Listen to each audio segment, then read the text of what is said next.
xüsusən də onları ən çox yəni qorxudan, yəni sonluq idi. Yəni əsasda ona görə hədislərə gəlir ki, yəni əməllər sonuna görə ölçülür.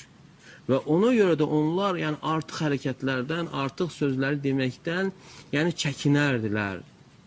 Bilirdilər ki, yəni ola bilər onların hər hansı bir dediyi söz yəni sonun da pis qurtarmasına gətirib yəni çıxara bilər.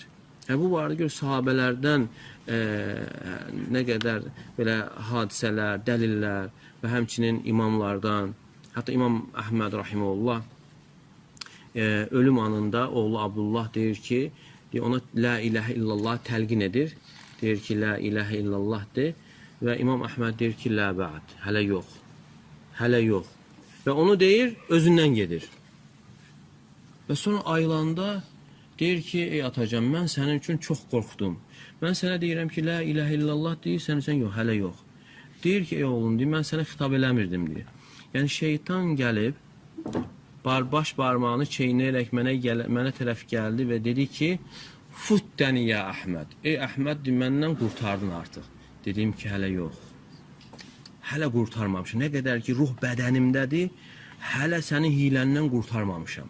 Yəni, görün, necə bilirdilər, narahat idilər.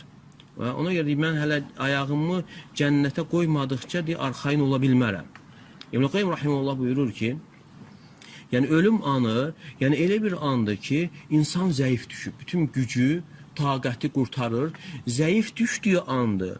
Və iblis də bütün gücünü toplayaraq insanın son anda imandan çıxmasına çalışdığı anda, istəyir ki, imandan uzaq olsun. Yəni, ola bilər insan həmən anlarda küfr eləsin, Allah qorusun, əbədi cəhənnəmi qazansın və yaxud da etiraz eləsin və bu da əbədi olmasa da cəhənnəmi qazandıran, əzabı qazandıran əməllərdən sayılır. Və ona görə də insan daima belə şeyləri gözünün qarşısına gətirərək qorxmalıdır, narahat olmalıdır.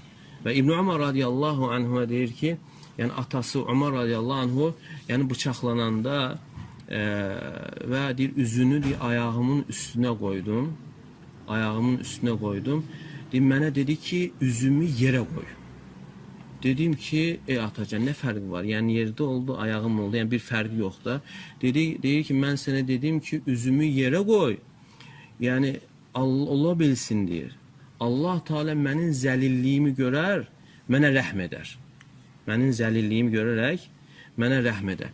Ona görə onlar o cür narahat idilər və narahat olduqları üçün də, qorxduqları üçün də və heç özlərini arxayın olmadıqları üçün də Allah Teala onları qaldırmışdır.